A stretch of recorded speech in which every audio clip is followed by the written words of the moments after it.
E eu fui a primeira vez em uma academia o ano passado, ou seja, com 58 anos, porque eu quis viver sempre fazendo aquilo que eu queria. Para mim, a academia é muito difícil, mas é o seguinte, eu quero chegar, olhando, por exemplo, o próprio professor Moacir, mas eu quero chegar aos meus 70, 75, 80. Eu adoro andar a cavalo, eu adoro andar a cavalo na fazenda e eu quero fazer isso. Só que para eu ter essa qualidade de vida, eu tenho que cuidar, no mínimo, eu tenho que começar muito hoje. Eu tinha que ter começado muito antes, mas não comecei. Então, para mim, não é fazer o que eu quero, é fazer o que é preciso.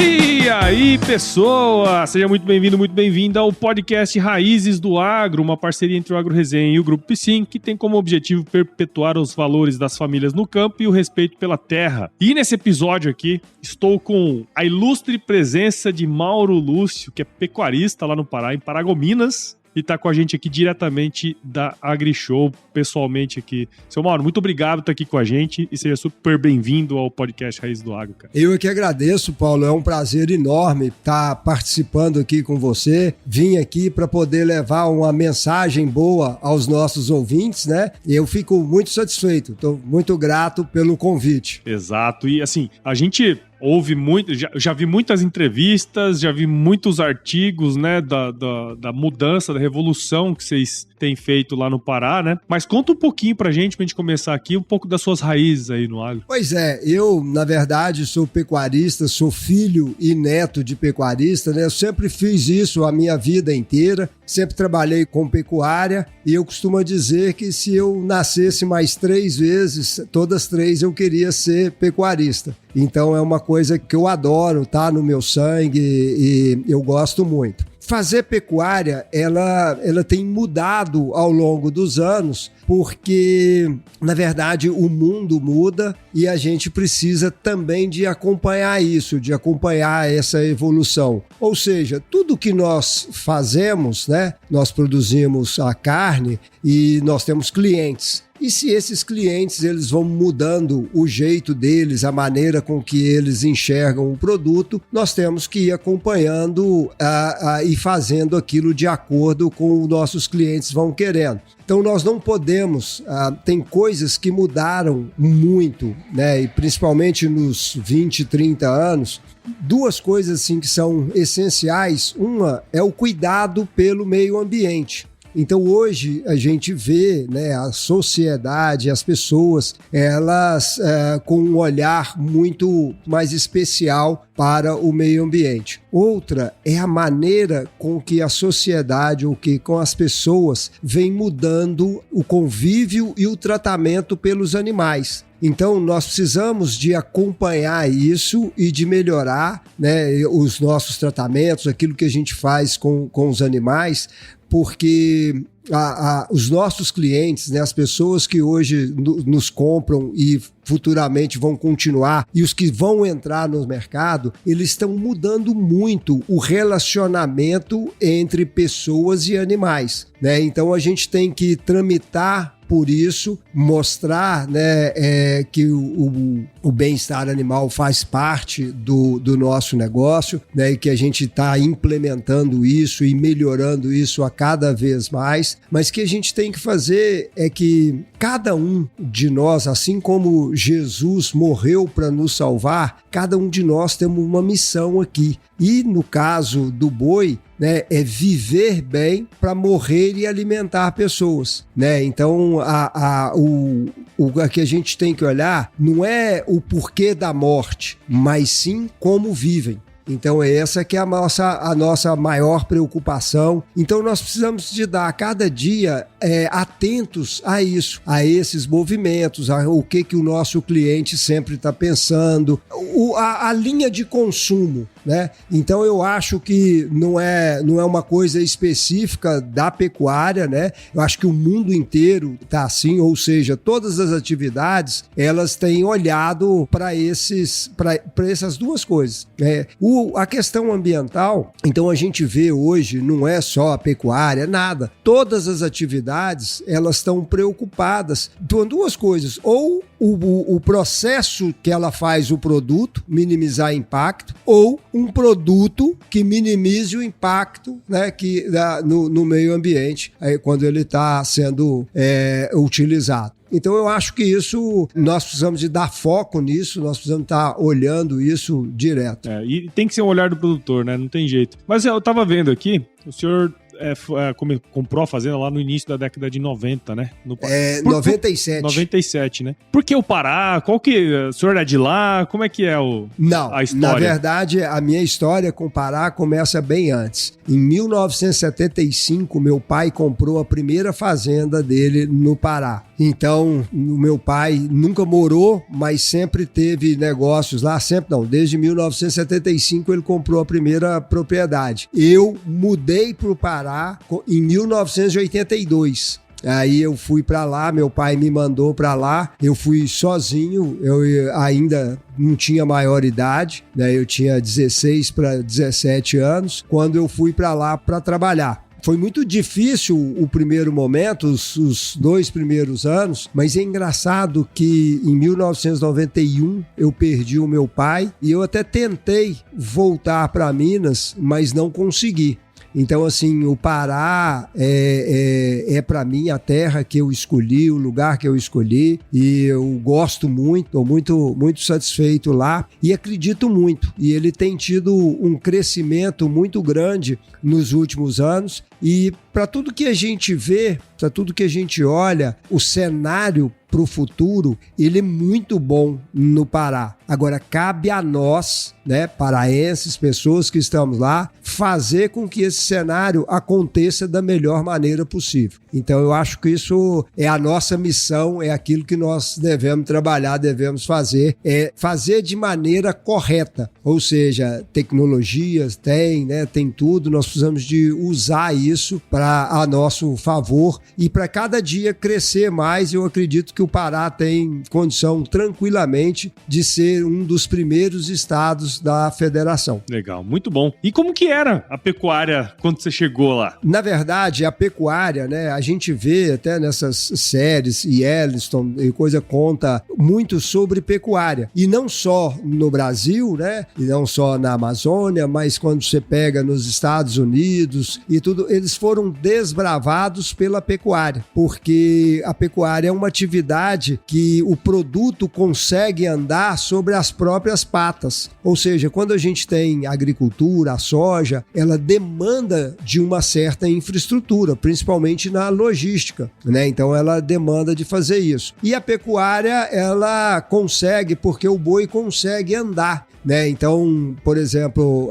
na época, né, que nós fomos para lá, no final da década de 70, princípio da década de 80, a gente tinha muito poucas estradas. Então, a maioria do rebanho, ele era tocado, né? Ele andava, então, animais para poder embarcar, para ir para o frigorífico, normalmente tinham que ser tocados 20 quilômetros, 30 quilômetros, para poder chegar em uma estrada melhor, aonde o caminhão ia. Então, isso era muito normal. Mas eu ainda vi, não presenciei, né, mas era vivo para nós. Por exemplo, teve grupos, né, de São Paulo que compraram fazenda no Pará e que levaram o gado tocado daqui para lá. Nossa, imagina. Então, como a gente chama, né, eles levavam uma bucha até o Goiás, a metade do Goiás mais ou menos, aí voltavam para cá, pegava a outra, levava lá, quando chegava a primeira já tinha descansado, eles levavam, era lá pro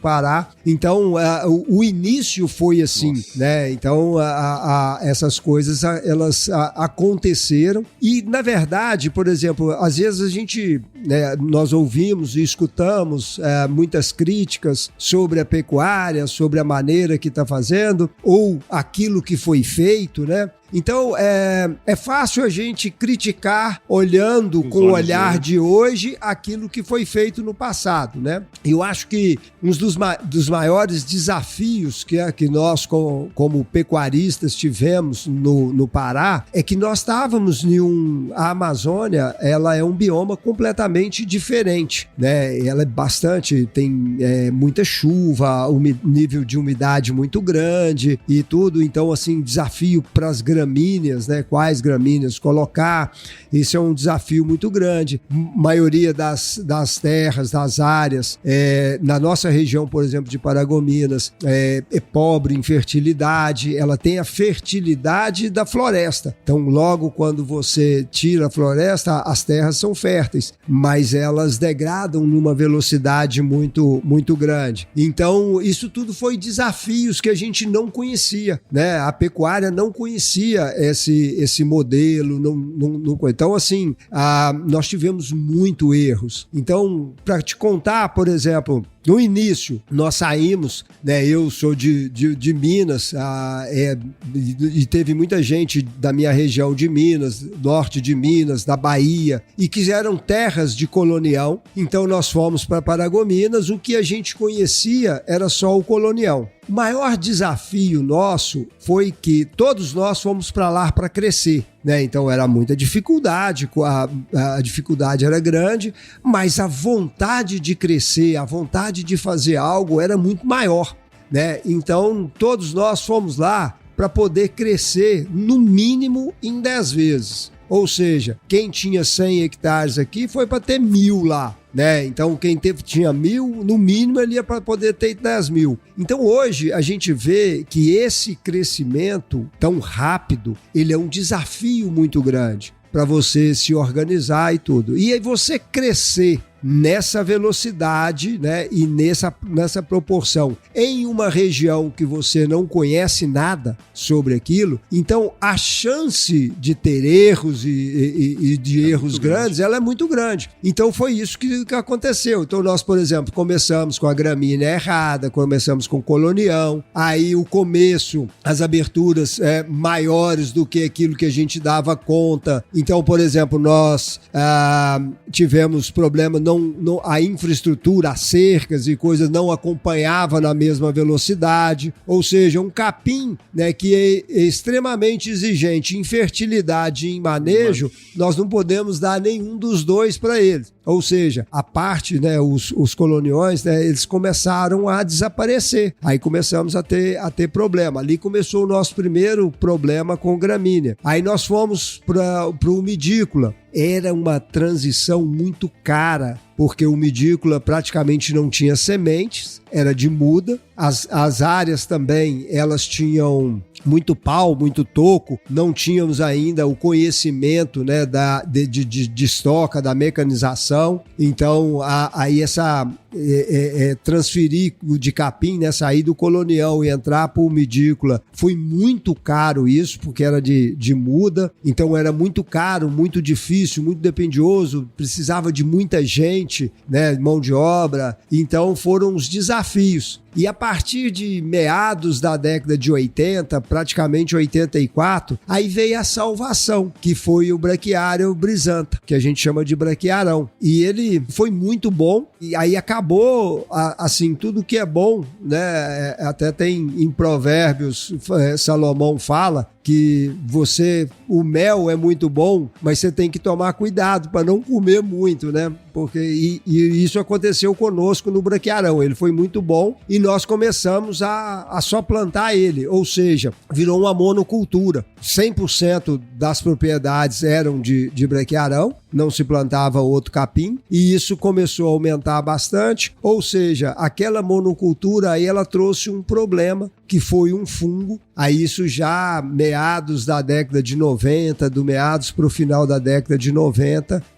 Que é a morte súbita, morte súbita, né, que é um fungo chamado Pythium, né? Mas que isso, para mim, esse foi o maior prejuízo da pecuária, porque aí nós começamos a ter que áreas que você tinha usado pouco tempo, e a mecanização era muito cara, e isso foi uma das coisas que fez com que o desmatamento aumentasse, porque era muito mais barato você ir na floresta e desmatar do que você entrar naquela área e mecanizar. Porque a mecanização, as matas nossas são muito grandes, né? Árvores muito frondosas, e então os tocos são grandes e os troncos também que ficam são muito grandes. Então a mecanização precisa de máquinas muito grandes, né? Trator de esteira e tudo, máquinas grandes. Então isso era muito caro. Essa mecanização custava muito, aí as pessoas, a maioria, optava por abrir novas áreas. Esse, na verdade, foi o meu diferencial para as outras pessoas dos outros trabalhos. Então, a partir de 99, eu comecei a me preocupar muito com essa morte, e as minhas áreas, não só da minha fazenda, mas que a fazenda a gente tinha adquirido em 97, não só da minha fazenda, mas fazenda que eu trabalhava. Eu administrava um grupo de fazendas. 80% da área que eu trabalhava ainda era de toco. Eram áreas novas, né? Aberturas novas. E todas elas de brequearão. Ou seja, se a morte acelerasse mais um pouco do que aquilo que estava, quebrava o negócio. A gente não dava conta de recuperar. Então, nesse momento, foi que eu fui à procura de pessoas, né? E foi quando eu tive o privilégio e o prazer enorme de conhecer o professor Moacir Corsi, e foi desde quando nós começamos a fazer os primeiros trabalhos. E aí, na minha fazenda, né, quando eu olhei a partir de 2002, eu falei, eu vou mudar esse processo. Eu não quero isso que as pessoas fazem, né, que todo mundo está fazendo, que é de desmatar, e em vez de recuperar aquela área, ia lá e abria nova área, Eu falei, eu não quero, porque na verdade isso assim, era um rastro de destruição, ou seja, você abria, usava, e aí aquilo degradava, você abandonava e abria outra área. Então eu saí fora desse processo e comecei a trabalhar junto com o professor Moacir. O Adilson também me orientou algumas coisas. Eu procurei umas pessoas que trabalhavam com fungo. Então nós fizemos vários experimentos, mas o professor Moacir me ajudou bastante e nós ficamos juntos nesse trabalho desde 2002, ele me orientando como fazendo, aí aprendi a manejar pastos. Eu era, por exemplo, uma pessoa completamente arredio a rotacionado, a pastejo rotacionado, era extremamente arredio mesmo. Mas eu vi que se eu não mudasse a minha maneira de manejar pasto, eu nunca ia ter pasto, né? Então a vontade de ficar na pecuária, de ter uma pecuária melhor, foi que me obrigou a realmente fazer aquilo que eu não queria. Cara, isso é muito interessante, né? Porque assim, a hora que você começa, assim, eu trabalhei também muito tempo com pecuária, até te falei previamente que eu conhecia a sua fazenda lá mais ou menos em 2013, né? E esse negócio da intensificação e tudo mais, ele é um processo doloroso, porque ele não é simples de fazer, envolve uma série de conhecimentos que normalmente o pecuarista ainda não tem, né? Pelo menos não tem acesso, ou se tem, acha muito difícil de fazer, né? Por uma série de motivos, porque provavelmente viu um vizinho que fez errado e se deu mal, e aí a gente fica com aquela coisa na cabeça, né? Mas acho que esse ponto que o senhor comentou que é muito impressionante, que assim, eu não queria fazer, mas se eu não fizesse, eu nunca ia saber se ia dar certo, né? Pois é,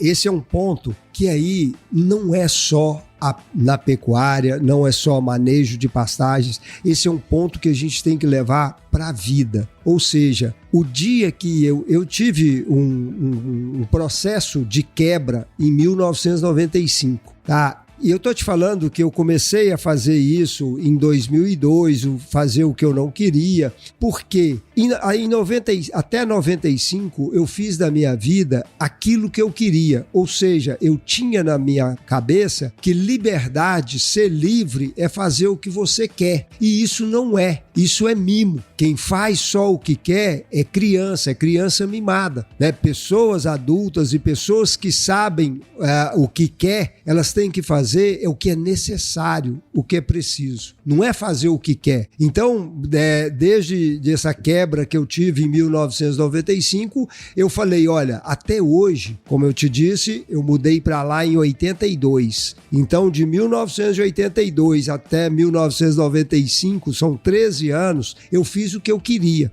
E aí cheguei aonde cheguei, no fundo do poço. Então eu falei, não, agora, no mínimo, eu tenho que ficar 26 anos fazendo o que é preciso ser feito, não o que eu quero. Então aí eu comecei a mudar. E engraçado que isso é muito vivo em mim hoje. A cada dia eu penso mesmo. Eu vou te falar, por exemplo, como saúde, tá? Eu hoje tenho 59 anos, tá? Vou resistir ao máximo para falar em 60, né? Então estou com 59, faço 60 em outubro. E eu fui a primeira vez em uma academia o ano passado, ou seja, com 58 anos. Porque eu quis viver sempre fazendo aquilo que eu queria. Para mim, a academia é muito difícil, mas é o seguinte, eu quero chegar, olhando, por exemplo, o próprio professor Moacir, mas eu quero chegar aos meus 70, 75, 80. Eu adoro andar a cavalo, eu adoro andar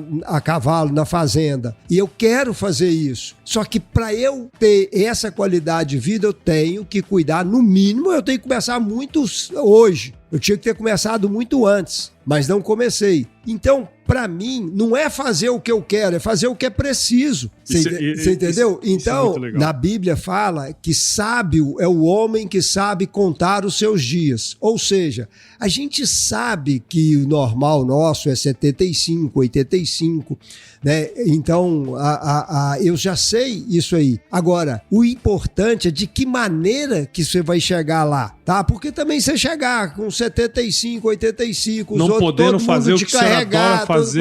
Então não é o melhor. Ou seja, como que eu chego bem lá? Eu tenho que esforçar desde hoje. Então, não é eu querer, eu tenho que fazer. Então, hoje, para mim, o exercício físico é igual à alimentação. Eu tenho que fazer. Não tem... A alimentação, né? A alimentação correta não é a que às vezes a gente mais gosta. Nós queremos extrapolar na quantidade. Costela bem gorda. Isso, comer qualquer coisa, né? O doce. Nós queremos isso. E isso nós não podemos. Se a gente quer chegar, né, lá mais para frente, se nós queremos aumentar essa expectativa e chegar bem, né? Chegar fazendo aquilo que gosta, aquilo que coisa com prazer. Então, isso é tudo. Na vida financeira, na vida emocional. Então, na sua vida conjugal, né? Você não pode fazer mais o que você quer. Quem sou eu para chegar daqui e ir aonde eu quero? Não, eu tenho que ligar e pedir uma permissão para poder fazer qualquer coisa. Tinha um filósofo, eu não vou saber, não vou lembrar quem, que falava exatamente isso que o senhor comentou. Que assim, liberdade não é fazer o que você quer, mas é exatamente saber que você pode fazer e não fazer. Isso. É, você comandar, você ter esse comando, ou seja... Você só é escravo das suas paixões. Isso é você mandar nas suas emoções. Quem não governa as emoções é governado por elas.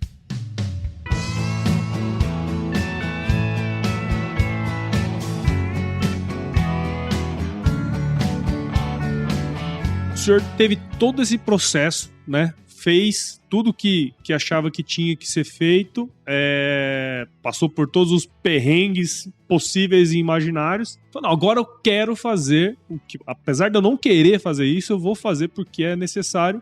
E hoje o senhor, na região, é um daqueles produtores que mais produzem carne, ainda que esteja numa região em que pelo menos 80% da sua propriedade tem que estar preservada, né? Que é a região da Amazônia Legal e tal.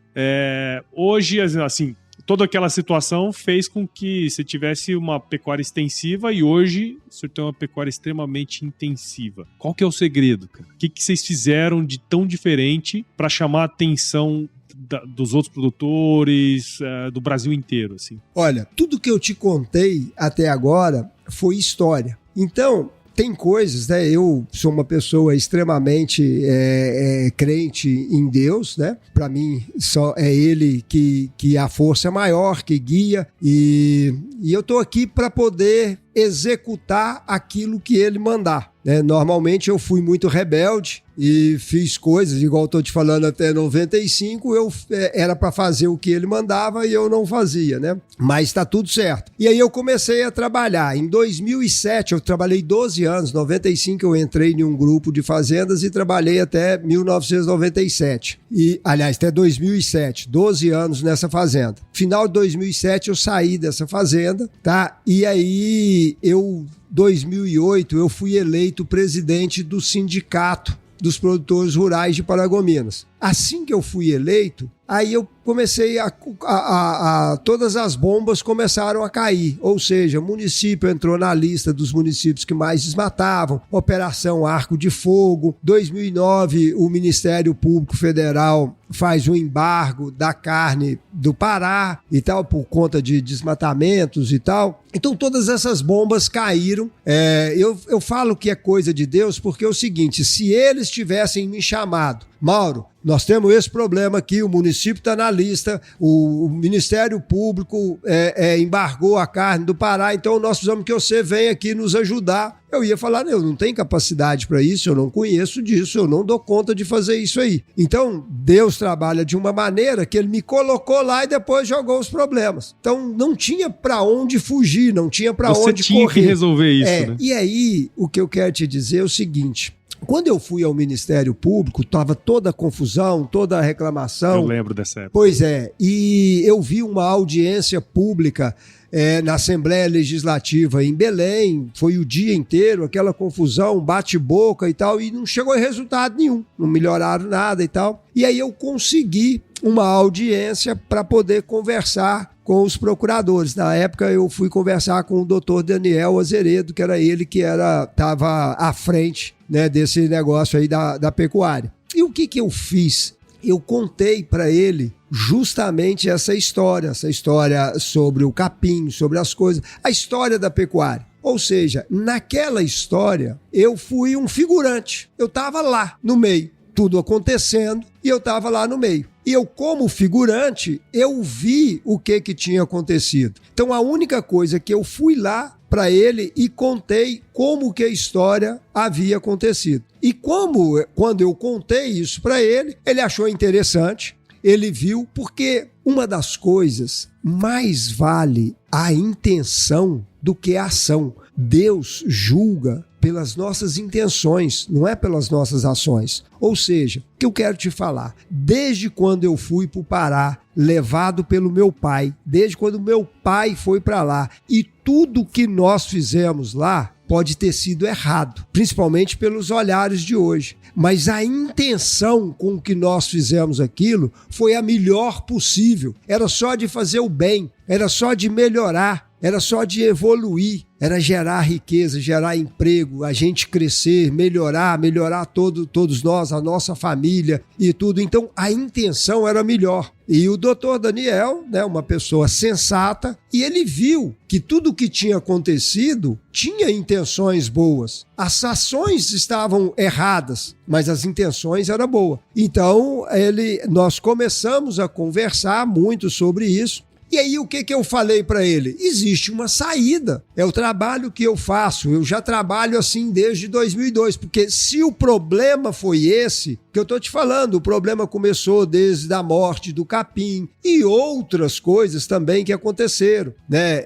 Houve um apagão na década de 80 e 90 do poder público na região. Então todo aquele incentivo que começou, que no início, na década de 60, 70, teve para que as pessoas fossem, eles acabaram aquele incentivo. Então houve um apagão disso aí. Então ficou muito desorientado. Deixaram vocês à deriva, né? Não tinha presença de governo. Ou seja, desde quando nós fomos para lá, a reserva era 50%. Só que é o seguinte, se você tiver seus filhos e você dá uma lei para eles. Ó, aqui nessa casa acorda todo dia 6 horas da manhã, porque tem que tomar o café às 6h30, porque 7 horas tem que estar no colégio. E você nunca mais volta lá. Você quer saber se alguém vai acordar às 6 horas. Tem a lei, você já deixou. Mas, ou seja, o ser humano, ele precisa da cobrança. É isso. E como nós saímos, né, o governo saiu, não existiu a cobrança, aquilo ficou na bagunça. Então houve esse apagão com esses problemas que eu estou te falando de capim e tal. Então deu no que deu. Nós chegamos aonde tinha chegado. O que aconteceu? É que aquilo me incomodava em 2002, incomodava eu ficar abrindo e deixando um rastro para trás.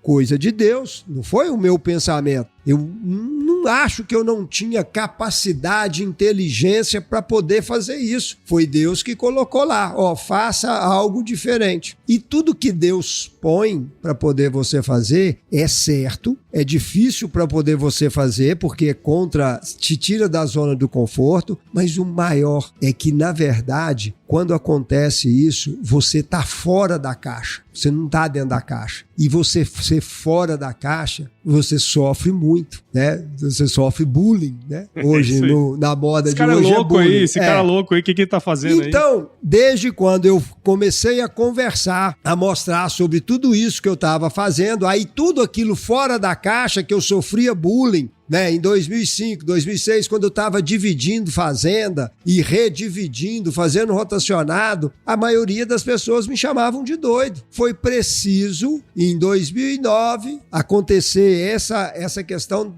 do embargo da pecuária, eu ir ao Ministério Público, quando as pessoas viram, não é isso que nós queremos, é uma pecuária desse jeito, e coisa. Esses caras é que falaram, o Mauro tá certo. Então, o fora da caixa, aí é isso aqui que quer. Aí a Caixa começou a fazer aquilo que eu vinha fazendo, né? Mas para mim foi fácil contar para eles o que eu vivi, porque eu era um figurante. E a única coisa que aí eu vi o poder da história. Aí eu fui entender, porque o que me fez diferente, né, foi contar a história. Eu não tinha vergonha e nunca tive de contar a história, porque é o que eu tô te falando. A intenção era a melhor possível, sempre foi muito boa. Então eu não tenho vergonha de nada do que eu fiz, embora possa ter muitos erros, tá? Mas com intenções muito boas. Então aí eu tive a condição de contar. Aí eu pensei, né, cá com meus botões, falei, bom, se eu tô fazendo isso, contando a história, eu agora quero escrever essa história. Eu quero redigir essa história. Eu quero ser o protagonista dessa história. E foi aí que eu comecei a realmente a fazer, a trabalhar, a buscar tecnologias, buscar conhecimento, buscar pessoas que sabiam. E fui me aprofundar nisso, treinar e fazer, e manejar pasto e fazer essas coisas. Então, eu passei muito tempo da minha vida, né, fazendo isso. Ou seja, e quando a gente é pioneiro, a gente paga muito caro. O preço é sempre gigantesco. Paga o preço para poder conhecimento. Ou seja, essa carga ele me deu para carregar. Então eu não posso abrir mão dela. Só para quem está ouvindo aqui agora entender, esse processo que o senhor comentou, basicamente foi sair de uma produtividade de 150 quilos de carne por hectare para chegar a quase 1.000. Assim, você está ouvindo aí agora, talvez você não entenda o processo, mas isso é gigantesco, Mauro. Assim, você sair de um processo produtivo que te dava X e você praticamente fazer 10X. Que é basicamente o que vocês fizeram lá no passado, cara. Sair lá de Minas, tal, pra ter 10x de área lá. Nunca tinha olhado com essa percepção. E agora você tem que fazer 10x mais, cara, dentro da mesma área que você tem. Quer dizer, isso aí é uma baita de uma revolução, cara. Foi bom você ter lembrado, mas é isso mesmo. E eu acho que esse é o nosso desafio. Legal. E aí, nós perdemos, né, o ano passado, o Alisson Paulinelli, que foi uma pessoa fundamental para poder fazer o quê? Na década de 70, a preocupação do mundo era a fome. ou seja, a população estava crescendo, né, em uma velocidade em que a produção de alimentos não ia dar conta de suprir, né, aquele tanto de gente, então ia ter fome. Então todo mundo foi, e aí o Alisson Paulinelli foi um herói, falta adjetivos para poder falar sobre aquela pessoa, aquilo que ele trabalhou. Mas todo mundo, os produtores, todo mundo se empenhou. E aqui hoje, por exemplo, o professor Moacir Corsi é um cara que luta até hoje. Eu vejo se é difícil para eu hoje falar sobre intensificação, avalia ele há 40 anos atrás, 45 anos atrás, entendeu? Loucura. Então, assim... Ele foi taxado de louco muitas vezes. Isso. Então, ele é fora da caixa. Mas então o desafio era esse. E as pessoas, né? Ou seja, nós conseguimos. E aí o que acontece? Hoje nós ainda continuamos, né, com pessoas passando fome. Ou seja, nós temos muita produção, mas temos pessoas ainda passando fome. Por quê? Não tem acesso ao preço. Então, é duro falar isso aqui e talvez eu vou ser muito criticado, mas nós da pecuária, assim como todos os setores, mas nós precisamos de revolucionar, de melhorar a produtividade, melhorar a lucratividade, abaixando preço. Ou seja, dando acesso a muita gente ter a comida. Eu tenho um olhar, e aí eu vou usar o teu canal, se você quiser até cortar, você corta. Mas, por exemplo, as pessoas estão falando muito porque nas Olimpíadas da França eles vão diminuir a carne e tal, por coisa... As pessoas se dão ao luxo, você entendeu?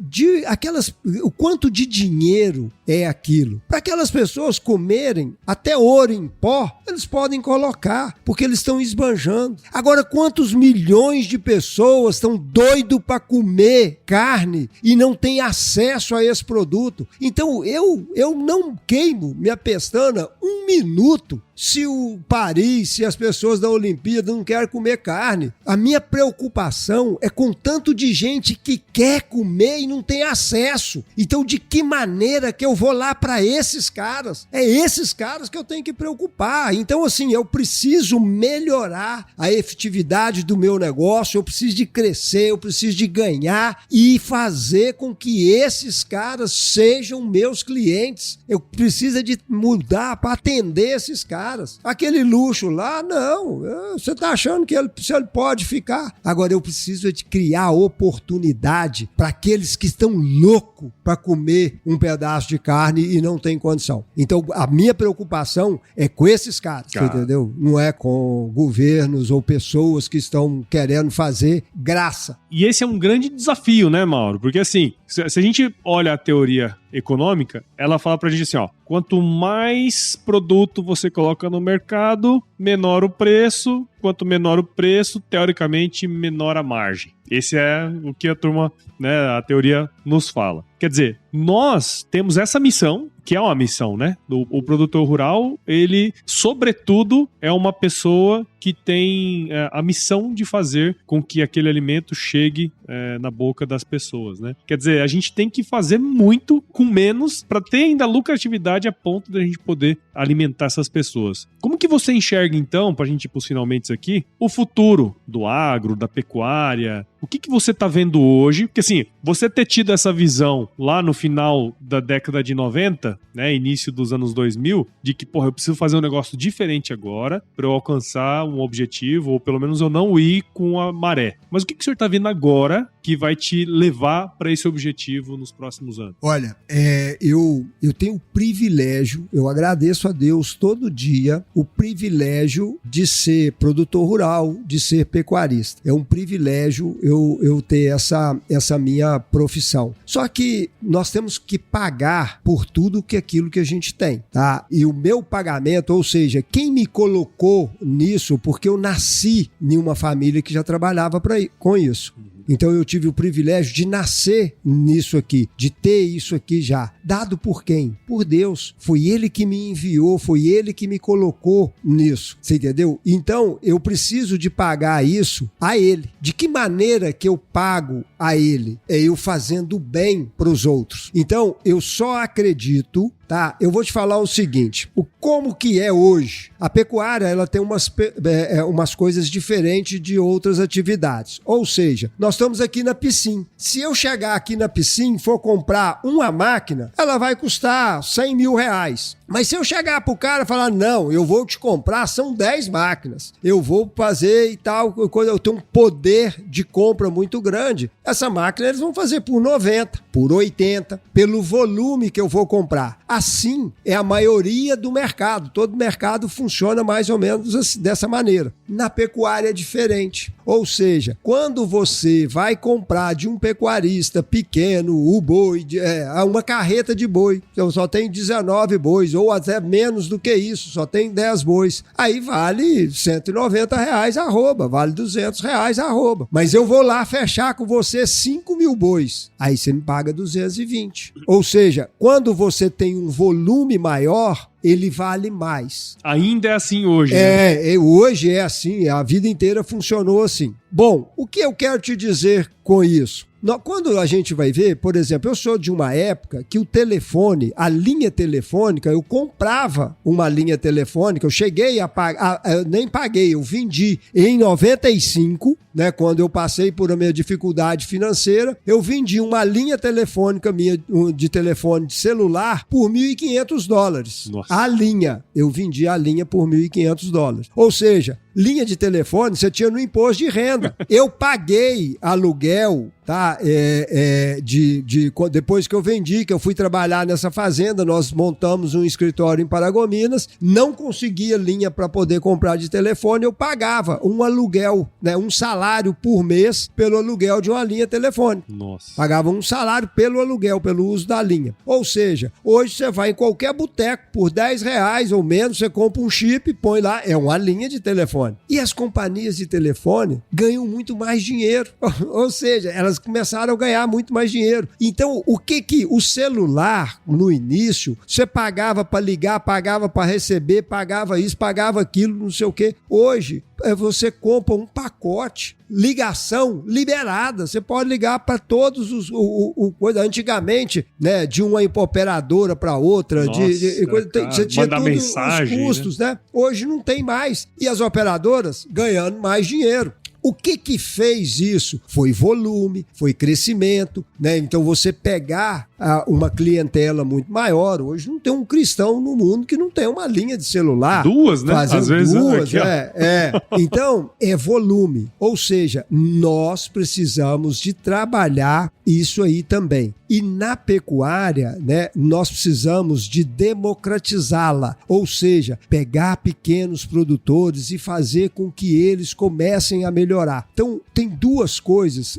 A riqueza, né, de um país são três S's. É solo, subsolo e sociedade. Você entendeu? Essas são as maiores riquezas de um país. Ou seja, a sociedade é o nosso povo, as pessoas que estão lá. E o solo é a terra que a gente tem. Então, nós precisamos de pegar nossas terras, que está na mão de pessoas, dessas pequenas pessoas, e começar essas pessoas a produzirem bastante, a produzirem em níveis muito altos. Ou seja, através de quê? Da tecnificação. Então, quando você vai para a pecuária, existe muita tecnologia, mas tem muita coisa, tá? O que a gente tem pouco é essa tecnologia aplicada. Então, existe a tecnologia, ela está aí, existem as pessoas, então por que não está havendo aplicação? Ou seja, trabalhar o mindset dessas pessoas. Essa é a minha profissão hoje. Isso é que eu estou fazendo hoje, você entendeu? Então é trabalhar pessoas, é levar essa oportunidade para que pequenos produtores comecem a produzir bastante, tá? Então,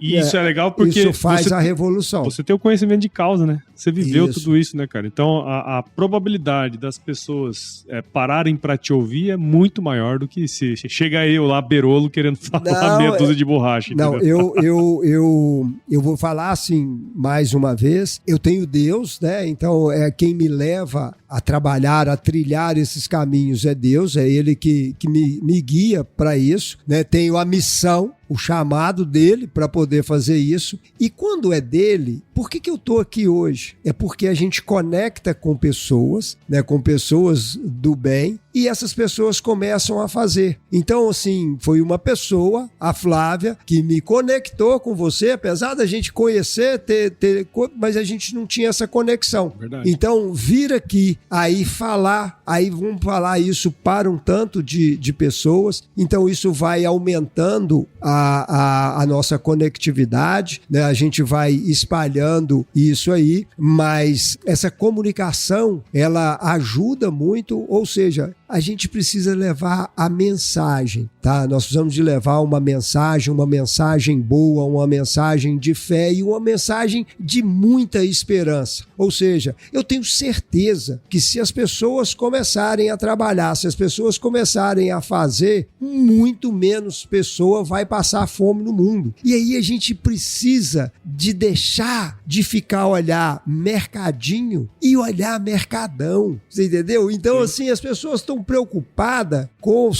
13 milhões de refeições, né, que vai servir em uma Olimpíada e acabou. Quantas refeições, quantas pessoas hoje têm uma vontade de comer carne e não tem condição de comer carne? Então é esse cara que eu tenho que mirar, você entendeu? É fazer o bem para ele. Ou seja, eu melhorar o meu negócio, eu melhorar a minha eficiência ao máximo, tá? Eu trazer pessoas, pequenos produtores para poder estar nessa luta, estar nessa guerra de fazer produto mais barato e aí a gente conseguir atender uma demanda. Então, eu tenho muita fé e muita esperança, né? E usando canais como o seu para poder a gente disseminar essa mensagem. Então,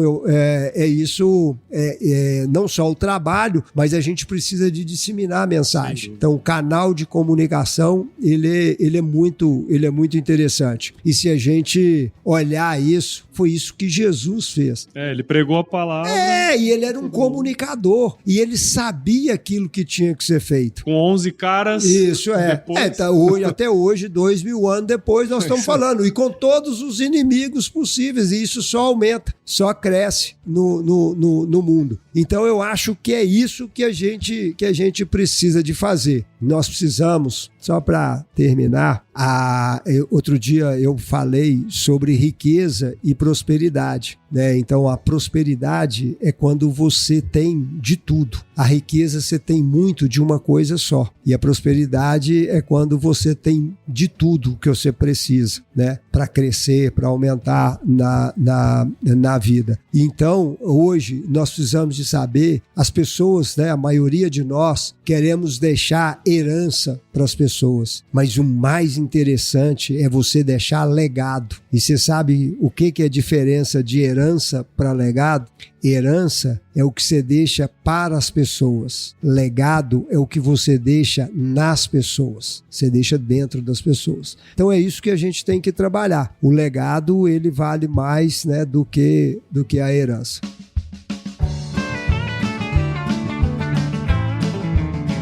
Ô, seu Mauro, que papo maravilhoso, cara. Muito obrigado por você ter aceitado esse convite. Eu já conhecia a sua história, né? Assim, apesar de ter sido há muito tempo que eu fui lá, né? E assim, sem dúvidas, tenho certeza que vai tocar muita gente, assim como me tocou aqui. Então, muito obrigado por você ter participado. E parabéns por toda essa trajetória e tudo que você está ainda vislumbrando para o futuro. Muito obrigado, viu? Eu é que agradeço o privilégio de estar aqui, de levar a mensagem. Eu acho que essa é uma das minhas obrigações, é levar a mensagem de esperança, mensagem boa para as pessoas. Então, essa é uma das, né? Mas o trabalho é árduo e o caminho é longo. E nós temos que estar aí, nós precisamos de sempre ter mais pessoas. Né? Então Jesus falou, aonde tiver 2 ou mais, lá eu estarei. Né? Então nós precisamos de estar em mais pessoas, porque quando um cansa, o outro dá a mão.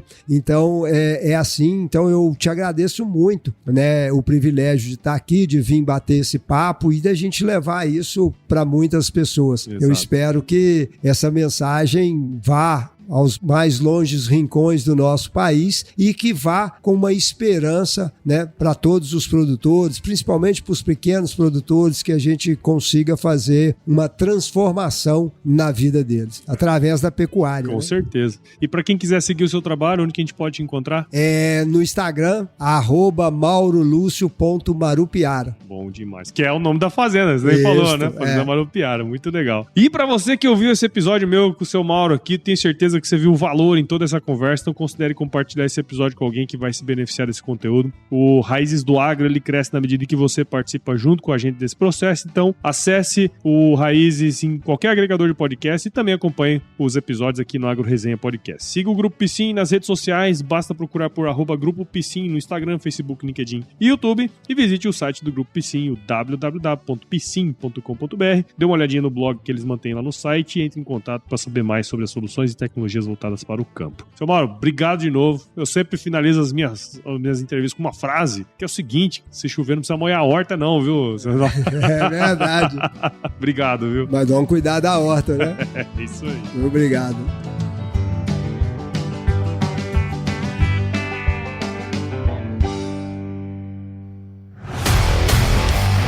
E aí, você gostou desse podcast? Se gostou, considere compartilhar esse episódio com alguma pessoa que irá se beneficiar desse conteúdo e nos ajude a alcançar ainda mais pessoas. O roteiro e a apresentação desse episódio foi do Paulo Ozaki, a produção do Agro Resenha e a edição do Senhor A.